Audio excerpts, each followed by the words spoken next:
నూలు నూలులో శతాబ్దాల గౌరవం, పట్టు పరంపరకు ప్రతీక, సంప్రదాయానికి శాశ్వత చిరునామా సఖీ.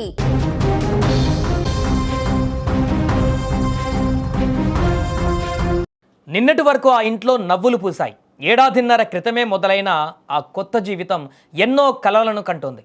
ఆదివారం తెల్లవారుజామున ఆ దంపతులు గడిపిన ఆ మధుర క్షణాలే వారి జీవితంలో చివరి జ్ఞాపకాలు అవుతాయని ఎవరూ ఊహించలేదు. హైదరాబాద్ కేబుల్ బ్రిడ్జ్ సాక్షిగా భార్య కళ్ళెదుటే భర్తను మృత్యువు కారు రూపంలో వచ్చి ఎత్తుకువెళ్ళింది. ఫోటోలు తీసుకుంటూ మురిసిపోయినటువంటి ఆ జంటను కాలయముడు కన్నెర్ర చేసి విడదీశాడు. అసలేం జరిగిందంటే, న్యూ ఆఫీస్పేట్ ఆదిత్యనగర్కు చెందిన శ్యామ్ రాజ్ తన భార్య సహజతో కలిసి వీకెండ్ కావడంతో కాసేపు సరదాగా బయటకు వచ్చారు. దుర్గం చెరువు కేబుల్ బ్రిడ్జిపై ఫోటోలు దిగాలని వారక్కడికి ఆగారు. వచ్చి శ్యామ్ రాజ్ తన భార్యను ఫుట్పాత్ పక్కన నిలబెట్టి ఎంతో ప్రేమతో తన మొబైల్లో ఫోటోలు తీస్తున్నాడు. ఆ క్షణంలో వారిద్దరి మధ్య ఉన్నది కేవలం ఆనందం మాత్రమే. కానీ అదే సమయంలో జూబ్లీహిల్స్ వైపు నుంచి అదుపు లేని వేగంతో దూసుకువచ్చిన మెర్సిడెజ్ బెంజ్ కార్ వారి జీవితాలలో విషాదాన్ని నింపింది. రెప్పపాటు కాలంలో జరిగిన ఆ ప్రమాదం ఊహించడానికే భయంకరంగా ఉంది.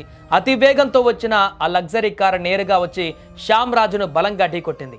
ఆ దెబ్బకు ఆయన గాల్లో ఎగిరి కింద పడగా కారు కూడా నియంత్రణ కోల్పోయి పక్కనే ఉన్న రైలింగ్ను ఢీకొట్టి పల్టీలు కొట్టింది. భర్తను రక్తపు మడుగులో చూసిన ఆ భార్య గుండె పగిలేలా రోధించింది. ప్రాణాపాయ స్థితిలో ఉన్న శ్యామ్ రాజును ఆసుపత్రికి తరలించినప్పటికీ శ్యామ్ మరణించాడు. ప్రమాదం జరిగిన వెంటనే కారులోని నిందితుడు తన తప్పును గమనించినా మానవత్వం లేకుండా అక్కడి నుంచి పారిపోయాడు. కేవలం వేగం అనే సరదా కోసమో నిర్లక్ష్యం కోసమో చేసిన ఆ పని ఒక నిండు కుటుంబాన్ని ఇప్పుడు రోడ్డున పడేసింది. పశ్చిమ బెంగాల్ రిజిస్ట్రేషన్తో ఉన్న ఆ కారు ఒక ప్రైవేటు సంస్థకు చెందినదిగా పోలీసులు గుర్తించారు.